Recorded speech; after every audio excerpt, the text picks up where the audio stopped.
Live व्यवस्था के पुस्तक 13वीं अध्याय को ध्यान करें। इस अध्याय में 59 वचन लिखा गया है। इसमें कुष्ठ रोग के संबंधित विषय, चमड़े के वस्तु का कोढ़ के बारे में और अन्य प्रकार की चर्म संबंधित रोग के बारे में और वस्त्र के ऊपर रहने वाली कोढ़ के बारे में इसी अध्याय में लिखते हुए आए हैं। आज के ज़माने में हम लोग 21वीं शताब्दी में स्वास्थ्यिक रूप में रहने के लिए जो ज़रूरी है, आधुनिक वैद्य, ये हम लोगों को सुविधा पे है। ये जो लाइव व्यवस्था के पुस्तक लिखकर लमसम 3500 वर्ष हुई है। इस्राएलियों ने जंगली की यात्रा में थे। अभी कनान के देश में जाकर वो लोग वहाँ नहीं वास करने लगे। उसी समय परमेश्वर ने मूसा को ये जो जंगली यात्रा में रहने वाली, यात्रा करने वाले इस्राएलियों से उन लोगों की स्वास्थ्य संबंधित सावधान प्रिकॉशंस के लिए अनेक प्रकार की कानून दिया गया है। मनुष्यों ने बीमारी में गिरना उस साधारण तौर की विषय है। उतना ही नहीं, 6 लाख लोग, वो लोग प्यादे लोग हैं, चलने वाले, अपने पैर से चलने के लायक हैं। मतलब पूरा 20 लाख लोग हैं, वो सब लोग चल सकते हैं। लेकिन ये 6 लाख लोग जो हैं वो लोग आदमी लोग हैं। आदमी लोगों को बल रहता है जो परमेश्वर के अनुग्रह से, तो इसलिए वो लोग प्यादे कहते हैं उन लोगों को। इसका मतलब यह है कि वो लोग बहुत दूर तक चल सकते, क्योंकि आदमी है। आदमी ज़्यादा खाता है, 5 रोटी खाता है, औरत 3 या 4 खा सकती है। 1 रोटी तो कमी तो है, इसलिए उन लोगों को प्यादे कहते हैं। पूरा मिलाकर लमसम 20 लाख लोगों की जनता 12 माइल दूर पे वो लोग कैंपेन करते हुए रहे थे एक जगह। तो 20 लाख लोग एक ही जगह टिके हैं। उस समय उन लोगों के टिकने के वजह से, 20 लाख लोग एक ही जगह रहने के वजह से शारीरिक बीमारियां फैलने की संभावना है, खतरा है। उसी संदर्भ में परमेश्वर ने बहुत ध्यान वो लोग लगाने के लिए परमेश्वर ने नियुक्त किए हैं। ये हम लोग जानना चाहिए। कोई भी किसी प्रकार की शारीरिक रोग हो, वो छूने से फैलने वाली रोग हो या अछूत मतलब ना छूने से फैलने वाली रोग भी हो, उसको इमीडिएटली अटेंड होने की ज़रूरी है कहकर बताया गया है। चाहे वो छूने से फैलने वाली रोग हो या ना छूने से फैलने वाली रोग हो, वो लोग तुरंत अटेंड होना है। भौतिक संबंधित स्वास्थ्य कानून या नियम कह सकते हैं, हेल्थ लॉ। प्रामुख्य रूप में हम लोगों को कुष्ठ संबंधित का रोग के वजह से डरने की आवश्यकता नहीं है आज के ज़माने में। लेकिन उस ज़माने में कुष्ठ की संबंधित रोग के वजह से डरने की आवश्यकता थी। जिसको कुष्ठ रोग आता है, उन लोगों को गांव की बाहर रखते थे, क्योंकि वो सब लोगों को फैलने की खतरा थी। There is a danger in it, that's why उन लोग बाहर रखे थे उन लोगों को। इसलिए जनता की स्वास्थ्य के लिए एक प्रत्येक रूप की जागृति या ध्यान उस समय लेना पड़ा। उन लोगों को कैसे पहचानना है, किस रीति से पहचानना है, कुष्ठ रोग को कैसे पहचानना है, और खुजलाहट हुए तो जो निकलता है फोड़ा, उसको कैसे हम लोग पहचानना है? चर्म की उजले दाग को कैसे पहचानना है? चर्म में जलने का गांव हो उसको कैसे पहचानना है? अशुद्धता को कैसे जानना चाहिए या शुद्धता को कैसे जानना चाहिए? ये सब उन लोगों की नॉलेज के लिए लिख रहे हैं। बाइबल के हिसाब से कुष्ठ की रोग आध्यात्मिक तौर से पाप का चिन्ह दिखाता है। ये कुष्ठ रोग को कुछ गुण है। उसको शरीर में सूजन होकर वो दाग होकर उसमें से कुछ फस की टाइप का निकलती रहती है और वो कभी ठीक नहीं होता है। इट ब्लीड्स एवरी टाइम, ये पहला गुण है। और दूसरी गुण ये है कि सेंसेशन ख़त्म हो जाती है। उनको स्पर्श संबंध नहीं होता है, मतलब किसी को भी कुछ जल गया है या कुछ चोट लग गया है या कुष्ठ व्याधि, कुष्ठ रोग जो व्यक्ति को है उसको अगर हम लोग कुछ जलने का चीज़ उसको रखेंगे वहाँ या ठंडा का चीज़ रखेंगे, वो स्पर्श नहीं कर पाते। पाप की गुण भी वैसे ही हैं। पाप करने वाला मैं पाप कर रहा हूँ कहकर सेंस नहीं रहता है, करते ही जाता है। जैसे कुष्ठ रोग निरंतर रहती है वैसे ही पाप भी ठीक नहीं होने के स्थिति में ही रहती हैं अनटिल डेथ। उसके बाद ये दूसरों को फैलने की खतरा है। वैसे ही पाप के गुणों में से भी एक गुण है कि इट रिपेल्स, उसकी प्रतिफल दूसरों के ऊपर भी गिरता है। एक मनुष्य एक ही पाप नहीं करता है, अकेला पाप नहीं करता है, वो दूसरे व्यक्ति को अपने पाप से अफेक्ट करवाता है। इसलिए उस व्यक्ति की पाप दूसरों को अफेक्ट करती है, इसलिए खतरा है, बहुत सावधान से रहना है। इसलिए यहाँ जो कुष्ठ रोग के गुण, पाप की गुण एक ही जैसा है। आध्यात्मिक तौर से हम लोग एक दूसरे का तुलना करते हैं, पाप का और कुष्ठ का। इसलिए ऐसे कोई भी कुष्ठ पाता है तो वो याजक के पास आकर अपने आप को जांच कर समाज से दूर रहकर, और यदि उसकी बीमार ठीक हो गया, उसका रोग ठीक हो गया तो वो अंदर आ सकता है और वो आने से पहले शुद्ध कर लेना चाहिए। ये पूरा रीति भी रखे हैं।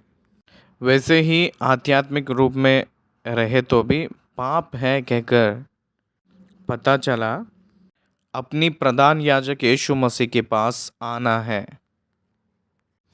वो ही केवल हम लोगों को पवित्र कहकर डिक्लेयर करेंगे। इसलिए कुष्ठ रोग पाप को दर्शा रही है, वैसे ही याजक यीशु मसीह को दर्शा रहा है।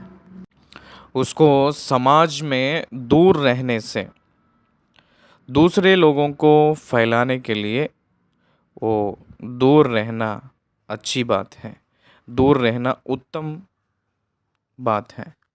इसलिए आध्यात्मिक तौर से पाप को और कुष्ठ को लिंक है कहकर बहुत प्रकार की उदाहरण बाइबल में है। इसलिए हम लोग लय व्यवस्था के पुस्तक जब हम पढ़ते हैं कुष्ठ रोग, कुष्ठ व्यक्ति के बारे में, तो हम लोगों को समझ नहीं आता है कभी कभी, क्योंकि ये जो लॉ है ये इंडियन लॉ में नहीं है। इसलिए हम लोग इसको ज़्यादा ऑब्जर्व नहीं करते हैं। कोई भी आज के दिनों में त्वचा का बीमार आता है तो वो लोग हॉस्पिटल में जाते हैं। आज के दिनों में तो हर जगह डर्मेटोलॉजिस्ट लोग हैं जो चर्म व्याधि, त्वचा व्याधि ग्रस्त के देखभाल करने के लिए डॉक्टर्स अवेलेबल है। उस ज़माने में नहीं थे वैद्य लोग। इसलिए उस ज़माने में व्यक्तिगत रूप में ध्यान करना और व्यक्तिगत रूप में जिम्मेदारी लेकर जो उस बीमार से पीड़ित है उनको ध्यान देकर उस व्यक्ति को याजक के पास लेकर आना। याजक भी उस जिम्मेदारी को लेकर रेस्पॉन्सिबिलिटी के रूप में लेकर उस व्यक्ति का आइडेंटिफाई करना और उसको समाज में से कुछ काल तक, कुछ समय तक बाहर रखना। अगर वो कुष्ठ रोगी है कि अगर कंफर्म हो गया है तो उसको समाज से बाहर रखना, उनकी फीडिंग और ये पूरा ह्यूमन की काइंडनेस, दया का गुण उन लोगों के ऊपर दिखाने के लिए, उन लोगों के ऊपर दिखाने के लिए दया, समाज से दूर रहने के बावजूद भी फैमिली मेंबर्स उन लोगों को फूड प्रोविज़न करते थे। जो समाज में रहते थे वो समाज के बाहर के रहने वाली कुष्ठ रोगियों को भोजन गांव वाले, समाज में रहने वाले समाज वाले भी बेचते थे। ह्यूमन काइंडनेस दिखाना ये पूरा समाज में उस ज़माने में नियुक्त किए थे। इसलिए 13वीं अध्याय मैं पहले से बोलते हुए आऊँगा। पहले 3 वचन हम लोग पहला पढ़ेंगे। This is the symptoms of leprosy, विवरण दिया है। तो आइए हम लोग पढ़े पहला वचन।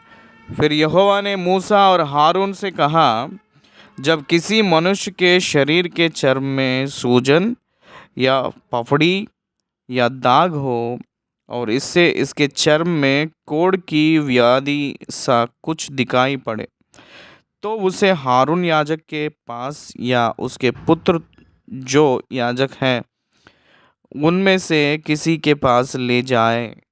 क्या आप ध्यान दे रहे हैं? याजक के पुत्रों के पास या याजक के पास उस व्यक्ति को जो बीमार की ग्रसित है उसको लेकर आना है। शरीर के चर्म में सूजन या पपड़ी या दाग हो, ये सब चिपती नहीं है। उसको देखते ही तुरंत हम लोग लापरवाह नहीं करना है। It may be infectious, it may be spreadable, वो फैलने की खतरा है और वो छूने की बीमार हो सकती है। इसलिए दे शुड नॉट नेग्लेक्ट, याजक लोगों के पास या याजक के पुत्रों के पास उसको लेकर आना है। इसीलिए हर एक व्यक्ति पापी है।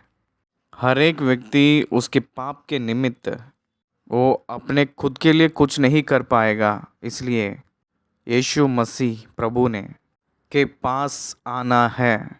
अब यीशु मसीह हम लोगों को दिखते नहीं हैं, इसलिए सेवक लोगों के पास आएंगे। आकर वो वचन के हिसाब से देने वाली इंस्ट्रक्शंस के द्वारा वो अपने आप को ठीक करता है, अपने आप को ठीक कर लेता है। ये है याजक के पुत्रों का मतलब। हम लोग परमेश्वर के दास लोगों को और कलीसियाओं को याद कर लेते हैं। लेकर आए के बाद में उस याजक ने उसको देखना है। तीसरी वचन, जब याजक उसके चर्म की व्याधि को देखे और यदि उस व्याधि के स्थान के रोए उजले हो गए हो और व्याधि चर्म से गहरी दिखाई पड़े, तो वह जान ले कि कोढ़ी की व्याधि है और याजक उस मनुष्य को देखकर उसको अशुद्ध ठहराए। ध्यान दीजिए, यहाँ 2 गुण बताया गया है। एक बात है कि अगर वो व्याधि उसके ऊपर चर्म के कोढ़ी की व्याधि सा कुछ दिखाई पड़े, तो उसको हारून के पास या उसके पुत्रों के पास लेकर आना है कहकर कहे। उसके बाद याजक ने उसको देखता है। देखे के बाद क्या होगा? व्याधि के स्थान के रोए उजले हो गए हो, व्याधि चर्म से गहरी दिखाई पड़े। ये दोनों गुण आमतौर से अपने खुले आम दिखाई देती हैं। व्याधि के स्थान के रोए उजले हो गए हो तो, और वो शरीर से भी गहरा रहे तो, गहरी रहे तो, ये दोनों गुण ये कह रहे हैं कि कुष्ठ व्याधि, कुष्ठ रोग कह रही है। इसके कारण वो व्यक्ति ने अशुद्ध कहकर कहना है। दैट इज द सिम्टम, कुष्ठ रोग को। उसके बाद 4, 5, 6 आयतों में सिम्टम्स ऑफ कॉमन स्कैब के बारे में बता रहे हैं।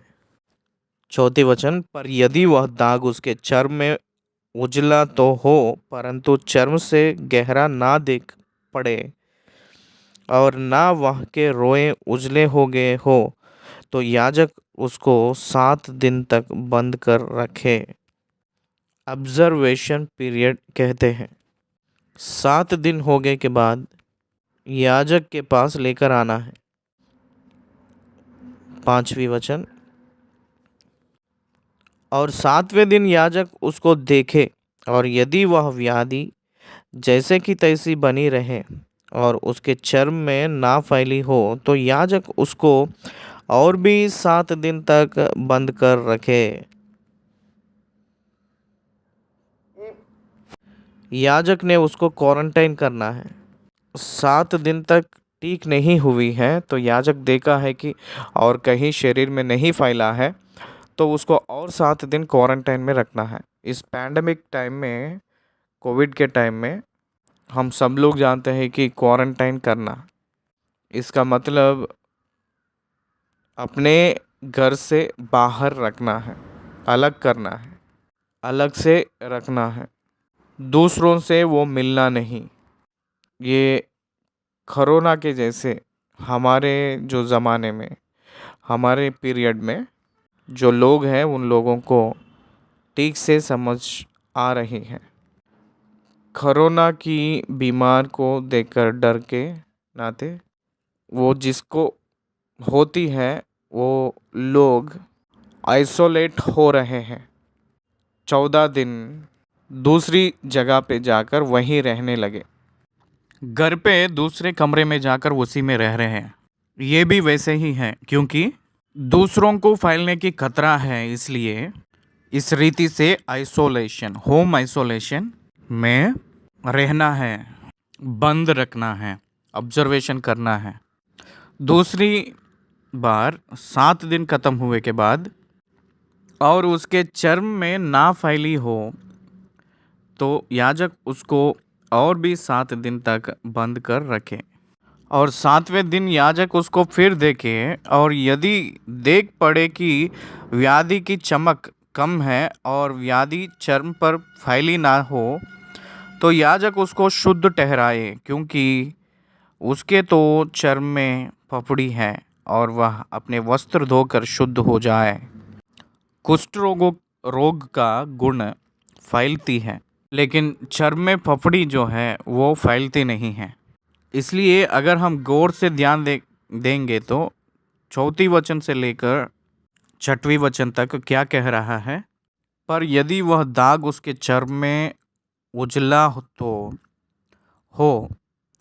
परंतु चर्म से गहरा ना देख पड़े और ना वह के रोए उजले हो गए हो, तो याजक उसको 7 दिन तक बंद कर रखे। और 7वें दिन याजक उसको देखे, और यदि वह व्याधि जैसी की तैसी बनी रहे और उसके चर्म में ना फैली हो, तो याजक उसको और भी 7 दिन तक बंद कर रखे। और 7वें दिन याजक उसको फिर देखे, और यदि देख पड़े कि व्याधि की चमक कम है और व्याधि चर्म पर फैली ना हो, तो याजक उसको शुद्ध ठहराए, क्योंकि उसके तो चर्म में पपड़ी है। उसके बाद 6वीं और 7वीं वचनों में अगर वो ग्रसित व्यक्ति याजक के पास आए, तो उस समय 2 सप्ताह उसको ऑब्जर्वेशन रखे, और उसके बाद वह पपड़ी उसके चर्म पर बहुत फैल जाए, मान लीजिए फैल गया है, फिर याजक को वो दिखाए जाए। तब यदि याजक को देख पड़े कि पपड़ी चर्म में फैल गई है, तो वह उसको अशुद्ध ठहराए। अशुद्ध के निर्णय लेगा याजक ने। वो जो व्याधि फैलने लग रही है तो वो व्याधि छूने से फैलने वाली बीमार है कहकर और बहुत खतरा भी है कहकर अर्थ आती है। उसके बाद 9वें वचन से हम लोग पढ़ लेंगे। यदि कोढ़ी की सी व्याधि किसी मनुष्य के हो तो वह याजक के पास पहुंचाया जाए। ये पुरानी कोढ़ी के बारे में बता रहा है। एक व्यक्ति को कोढ़ का बीमार आई है और आकर वो ठीक हो गया है। ठीक हो गए के बाद में फिर से वो मान लीजिए आया है, फिर से वो कुष्ठ के रीति से टर्न हुई, तो ये पुरानी कुष्ठ, पुरानी कोढ़ किस रीति से रहता है, फिर से उसमें कच्चा मांस दिखाई दी है तो उसको फिर वापस लेकर आना है। 9वें वचन, यदि कोढ़ी की सी व्याधि किसी मनुष्य के हो तो वह याजक के पास पहुंचाए जाए और याजक उसको देखे, और यदि वह सूजन उसके चर्म में उजली हो और उसके कारण रोए भी उजले हो गए हो और उस सूजन में बिना चर्म का मांस हो, ये पूरे जो यहाँ हम पढ़ रहे हैं ना, ये पूरा अपवित्र की चिन्ह है। अशुद्धता यानी अपवित्रता की चिन्ह है ये। 11वें वचन, तो याजक जाने कि उसके चर्म में पुराना कोढ़ है, इसलिए वह उसको अशुद्ध ठहराए और बंद ना रखे क्योंकि वह अशुद्ध है। याजक उसको देखे तो उस समय अगर उसके सूजन चर्म में उजली हो और उसके कारण रोए भी उजले हो और उस सूजन में बिना चर्म का मांस हो, तो उसको अशुद्ध ठहराना है याजक ने, क्योंकि उस समाज का खतरा है, क्योंकि it is the responsibility of the public. समाज को जिम्मेदारी है बीमार ना फैलने की जिम्मेदारी इस समाज को है। आज के दिनों में भी, इस ज़माने में भी आप देखिए, कोरोना आए के बाद हम सभी को ये समझ आई है कि सभी लोग अपने आप को, जिसको बीमार होते हैं वो अपने आप बहुत सावधानी से रहना है, अपने आप को बचा लेना है। कोरोना आए हुए लोगों को दूसरे लोग दूर रहकर अपने आप को बचा लेना है। वो ना फैलने के लिए उस चेन को डिस्कनेक्ट करना है। ये हमको बहुत अच्छी तरीक़ा से समझ आया है इस ज़माने में। इसलिए हम निवेदन कर रहे हैं कि याजक उसको देखे और यदि वह सूजन उसके चर्म में उजली हो, उसके कारण रोए भी उजले हो गए हो, उसको अशुद्ध ठहराए। इमीडिएटली उसके ऊपर कुष्ठ रोगी है कहकर चिन्ह छाप ना डालकर कुछ समय लेकर उसको परीक्षा करना है। 7 दिन उसको सेपरेटली रखना है। अगर वो चर्म में विस्तृत रूप से फैल रही है तो याजक उसको अपवित्र ठहराया जाना है। अगर वैसे नहीं फैल रहा है तो फोड़ा का दाग है कहकर उसको निर्णय देकर याजक उस मनुष्य को शुद्ध ठहराए हैं। Very simple. कुष्ठ का फोड़ा दिखा, वो फोड़ा चर्म से भी अंदर रही, गहरे दिखते हुए उसके ऊपर सफ़ेद वाला बाल निकली, उजाला टाइप का दिख रही है और वहाँ कच्चा मांस दिख रही है, तो उसको कुष्ठ रोग कह सकते हैं। नहीं तो कुष्ठ का फोड़ा, नहीं तो पपड़ी, नहीं तो फोड़े का दाग, बस उतना ही। इसलिए त्वचा का बीमार को लापरवाह नहीं करना है कहकर उस ज़माने में उन लोगों को चेतावनी दिए हैं।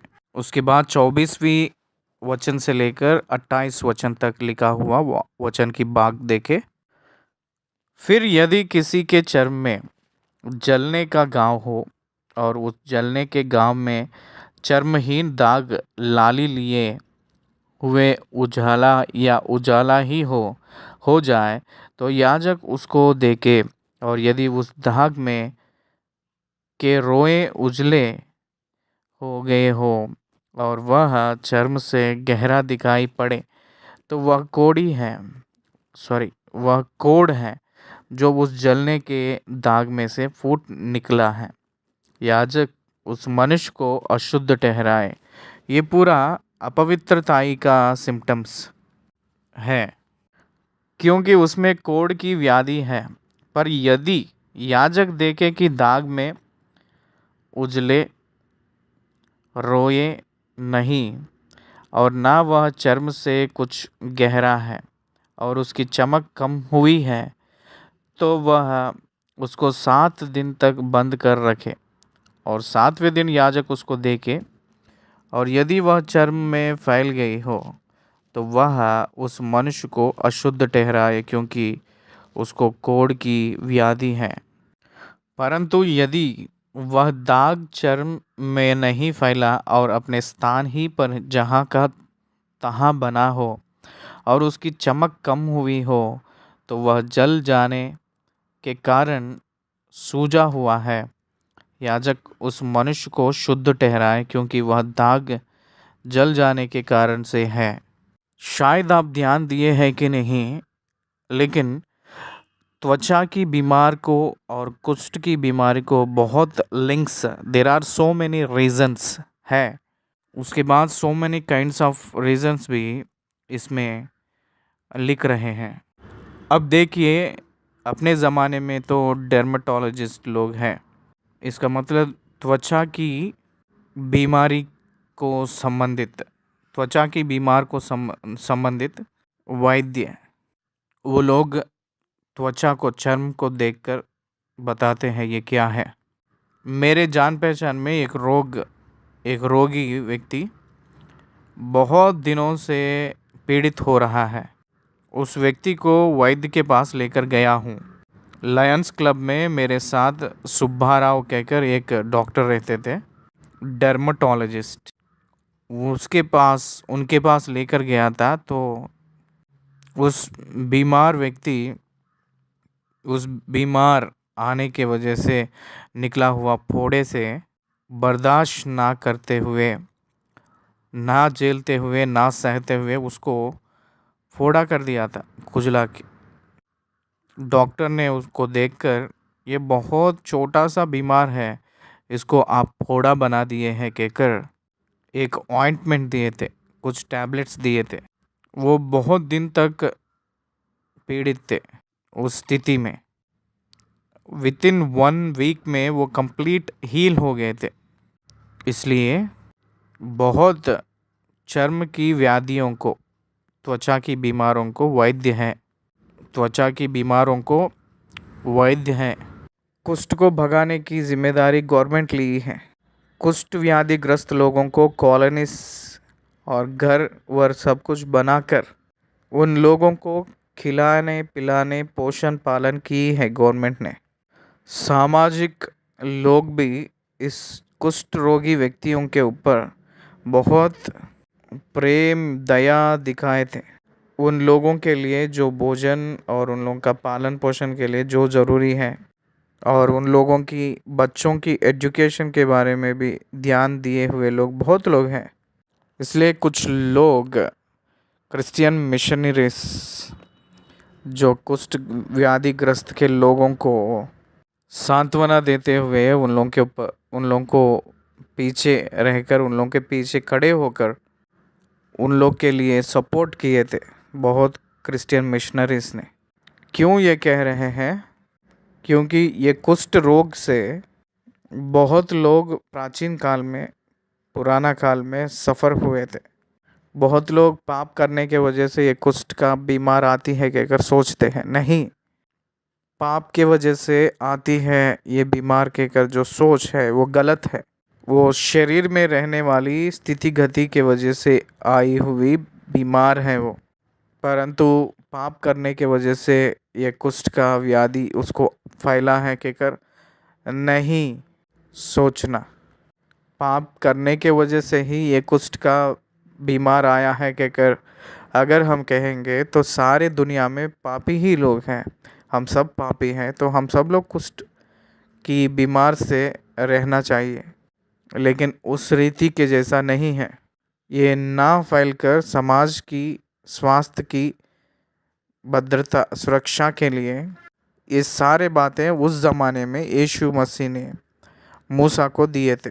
आज हम ऐसे सोचते हैं कि कोई भी बीमार किसी को भी रहता है तो वो दूसरों के ना फैलने के लिए बहुत सावधानी से सोशल रेस्पॉन्सिबिलिटी उन लोगों को है। कोरोना विषय में भी यही हुई थी। फर्स्ट स्टेज में बहुत लोग मर गए थे, देहांत हो गया था। लेकिन कोरोना समय में बहुत लोग देहांत हो गए थे, उसको दवा नहीं है कहकर सब लोग जानते हैं। कुछ गैप दिए के बाद में भी बहुत जनता ने उसको ध्यान नहीं दिए थे और नेता लोग भी ध्यान नहीं दिए थे। उसकी कारण बहुत लोगों का डेथ का प्रतिफल दिखी थी, बहुत लोगों की देहांत हो गया था। इसलिए बीमार ना फैलने के लिए रोकने की जिम्मेदारी समाज में सबके ऊपर है। जो बीमारी ग्रस्त हैं उसके ऊपर भी है और बीमार ना फैलने के लिए जनता के ऊपर भी ये जिम्मेदारी है और उसको ट्रीट करने वाले के ऊपर भी ये जिम्मेदारी है। उसी को हम लोग इस अध्याय में देख रहे हैं। 28 वचन तक यही लिखा है, तो आइए आगे बढ़े। फिर यदि किसी पुरुष या स्त्री के सिर पर या पुरुष की दाढ़ी में व्याधि हो, व्याधि कुष्ठ की गुण की एक व्याधि, ये फिर यदि किसी पुरुष या स्त्री के सिर पर या पुरुष की दाढ़ी में व्याधि हो। पाप के विषय में पुरुष हो या स्त्री हो एक ही न्याय, स्त्री हो या पुरुष हो, यह केवल शरीर के विषय में ही केवल आत्मा जो है वो तो पुरुष का ही है, क्योंकि परमेश्वर पुरुष है, मानव की आत्मा ही है। इसलिए किसी रीति का भेद नहीं है कहकर बोलने के लिए ऐसे लिखा है कहकर हम पहचानना है। तो याजक व्याधि को देखे और यदि वह चर्म से गहरी देख पड़े और उसमें बुरे बुरे पतले बाल हो तो याजक उस मनुष्य को अशुद्ध ठहराए। वह व्याधि से हुआ अर्थात सिर या दाढ़ी का कोढ़ है।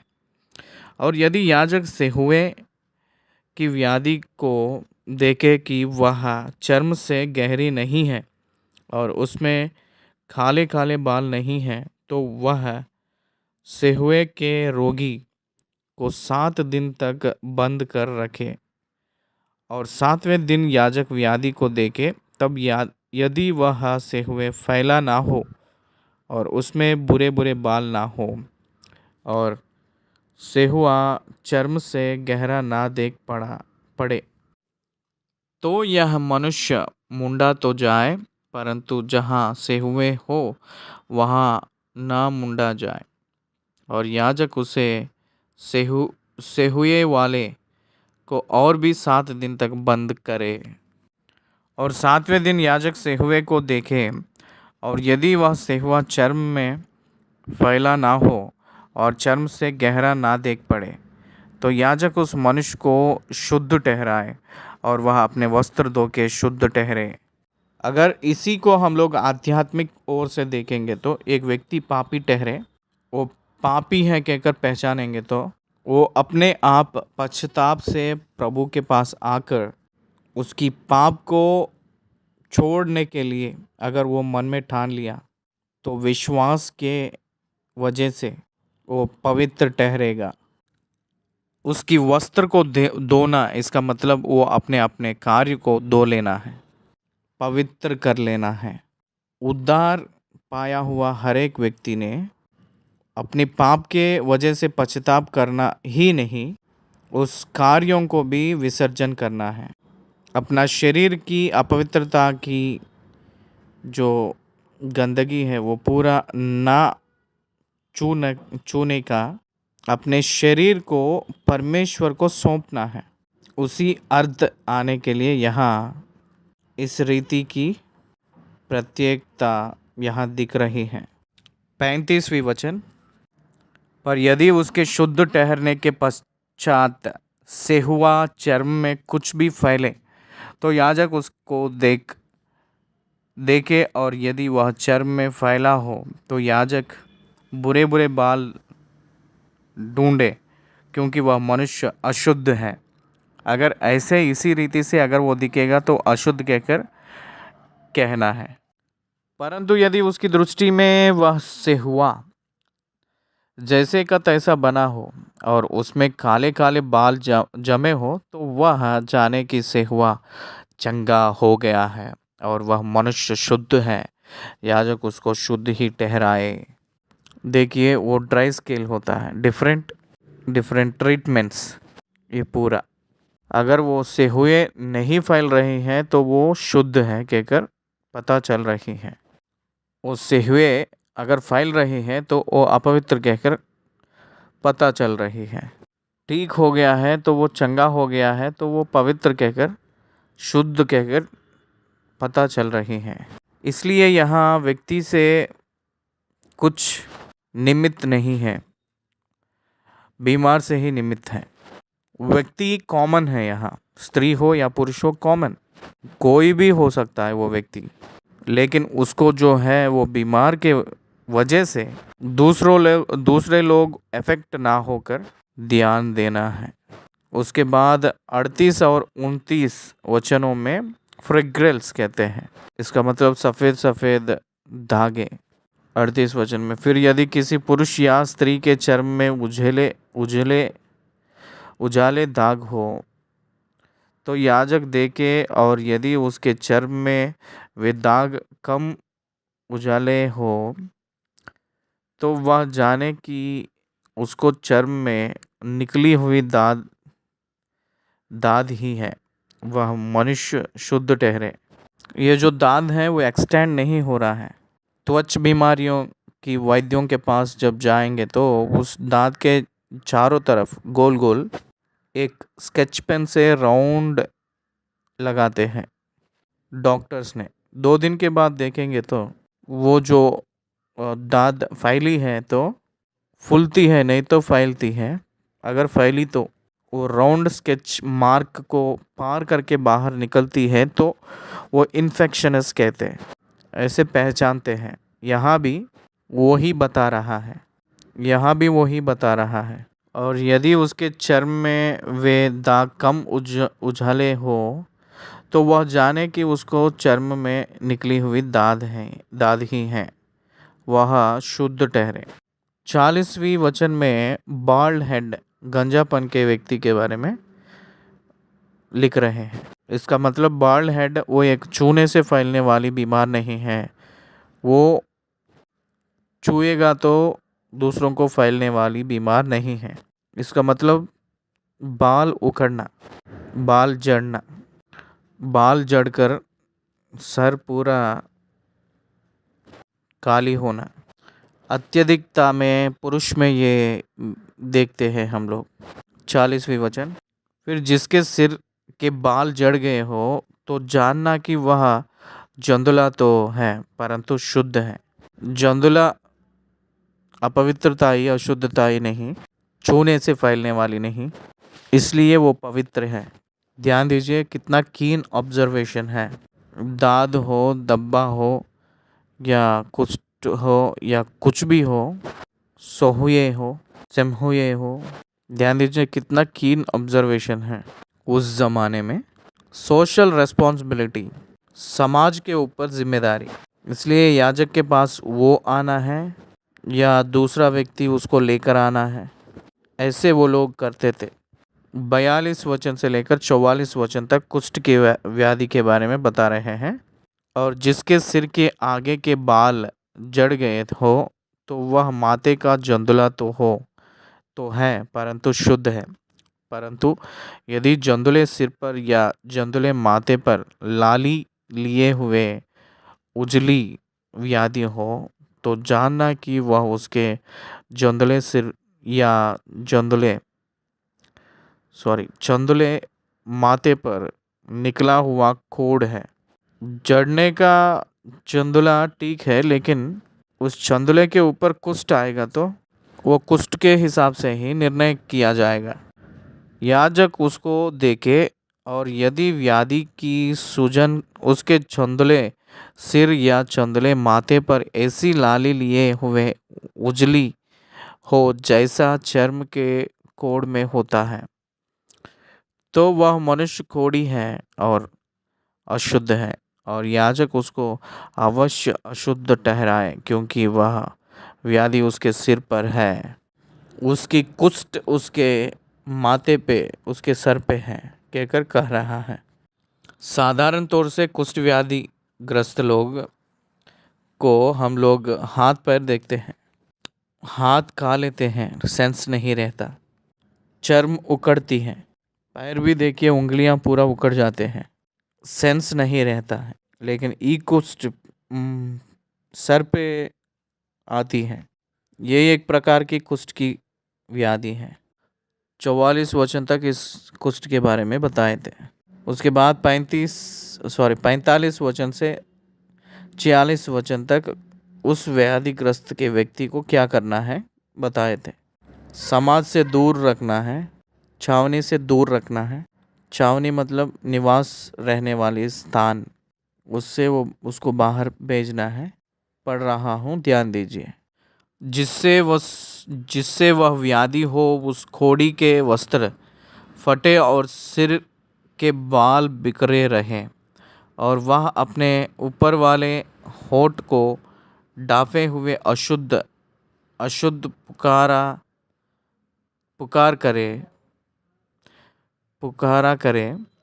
जितने दिन तक वह व्याधि उसमें रहे उतने दिन तक वह अशुद्ध रहेगा, और वह अशुद्ध ठहरा रहे, इसलिए वह अकेला रहा करे। उसका निवास स्थान छावनी के बाहर हो। ये भी समाज में प्रत्येक रूप में लेने वाली एक जिम्मेदारी और सुरक्षा कहकर हम सीखना है। कुष्ठ व्याधि व्यक्ति उसमें कुष्ठ रहने की वजह से वो मैं अशुद्ध हूँ कहकर पुकारना है।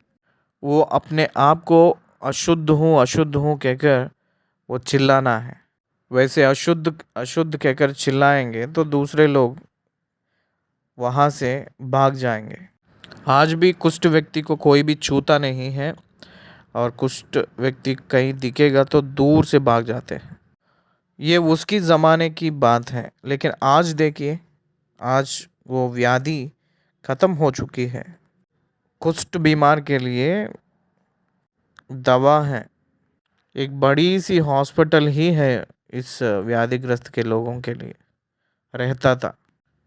चिलकलुरीपेटा कहकर एक जो गांव है आंध्र प्रदेश में, गुंटूर डिस्ट्रिक्ट में, वहाँ भी एक मिशनरी आकर बहुत बड़ा सेवकाई किए थे जो कुष्ठ व्याधि ग्रस्त के बीच में।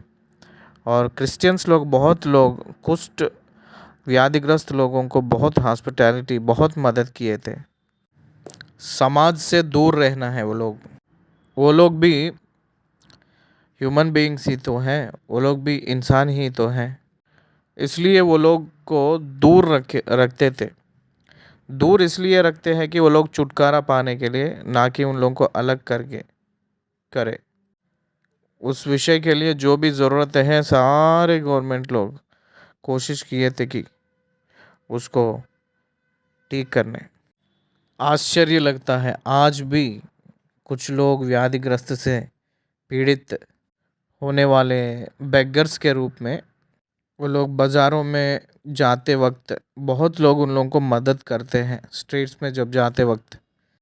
इसलिए कोई भी व्यक्ति किसी भी बीमार से हो, उसको हम लोग दूर नहीं रखना है। इसलिए वो बीमार को दूर करने के लिए ही रख रहे हैं, लेकिन उन लोगों को दूर करने नहीं। उस व्यक्ति के बीमार ही लोप हैं, ना कि उस मनुष्य की। वही बाइबल बताती है।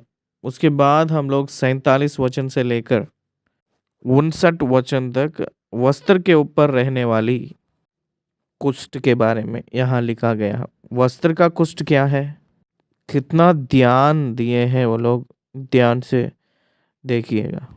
इसका मतलब वस्त्र भी छूने वाली जो फैलती है बीमार, उसकी कारण ना रहकर शुद्ध वस्त्र पहनना है। क्योंकि उस जमाने में चमड़ा की, शरीर की वस्त्र पहनते थे। आज हम लोग जर्किन्स कहते हैं, लेदर वाली। आजकल तो ड्राई क्लीनिंग्स आ गए, वॉशेस आ गए हैं। हम लोग बहुत डेवलप्ड कंट्रीज में रहकर आज के ज़माने में बहुत कुछ कर रहे हैं, लेकिन उस ज़माने में वाटर नहीं रहता था, डिटर्जेंट नहीं रहता था, लेदर जर्किन्स रहते थे, लेदर गारमेंट्स रहते थे। वो रेनी सीजन आते ही वो नम्र होकर उसमें से निकलने वाली कीटाणु आकर फैल कर वो बहुत लोगों के उस वहाँ फैल कर उन लोगों को भी पीड़ित कर कर रहते थे। इसलिए क्योंकि ये जो है चर्म, त्वचा भी टैनिक ही तो है, जानवर से टैन किए हैं ना वो जो वस्त्र पहनते हैं वो। इसलिए वो समस्या ना आने के लिए वस्त्र के ऊपर रहने वाली कुष्ठ, इसके बारे में बात करते हुए आए हैं। चलो देखेंगे, पढ़े। फिर जिस वस्त्र में कोढ़ की व्याधि हो, चाहे वह वस्त्र उनका हो चाहे सनी का, वह व्याधि चाहे उस सनी या ऊन के वस्त्र के ताने में हो चाहे बाने में, या वह व्याधि चमड़े में या चमड़े की बनी हुई किसी वस्तु में हो, यदि वह व्याधि किसी वस्त्र के चाहे ताने में चाहे बाने में या चमड़े में या चमड़े की किसी वस्तु में हरी हो या लाल सी हो, तो जानना कि वह कोढ़ की व्याधि है और वह याजक को दिखाई जाए। वो चर्म को लगेगा तो वो बहुत परेशान होंगे, पीड़ित होंगे, तो इसलिए उसको निकाल देना है, उसको आग से जला देना है। 50वें वचन, और याजक यदि व्याधि को देखे और व्याधि वाली वस्तु को 7 दिन तक लिए बंद करे और 7वें दिन वह उस व्याधि को देखे, और यदि वह वस्त्र के चाहे ताने में चाहे बाने में या चमड़े में या चमड़े की बनी हुई किसी वस्तु में फैल गई हो, तो जानना कि व्याधि गलित कोढ़ है। इसीलिए वह वस्तु चाहे कैसे ही काम में हो क्यों ना आती हो तो भी अशुद्ध ठहरेगी। वह उस वस्त्र को जिसके थाने या बाने में या व्याधि हो, चाहे वह ऊन का हो चाहे सनी का हो, यह चमड़े की वस्तु हो, उसको जला दे। वह व्याधि गालित खोड़ की है, वस्त्र आग में जलाई जाए। यदि याजक देखे कि वह व्याधि उस वस्त्र के ताने या बाने में या चमड़े की उस वस्तु में नहीं फैली, तो जिस वस्तु में व्याधि हो उसके धोने की आज्ञा दे, तब उसे और भी 7 दिन तक बंद कर रखे, और उसके धोने के बाद याजक उसको देखे, और यदि व्याधि का ना तो रंग बदला हो और ना व्याधि फैली हो, तो जानना कि वह अशुद्ध है, उसे आग में जलाना, क्योंकि चाहे वह व्याधि भीतर चाहे ऊपरी हो तो भी वह खा जाने वाली व्याधि है। पर यदि याजक देखे कि उसके धोने के पश्चात व्याधि की चमक कम हो गई, तो वह उसको वस्त्र के चाहे ताने चाहे बाने में से या चमड़े में से फाड़ के निकाले, और यदि वह व्याधि तब भी उस वस्त्र के थाने या बाने में या चमड़े की उस वस्तु में दिखाई पड़े, तो जानना कि वह फूट के निकली हुई व्याधि है, और जिसमें वह व्याधि हो उसे आग में जलाना। यदि वह वस्त्र से जिसके ताने या बाने में व्याधि हो या चमड़े की जो वस्तु हो उससे जब धोई जाए और व्याधि जाती रहे तो वह दूसरी बार धुलकर शुद्ध ठहरे।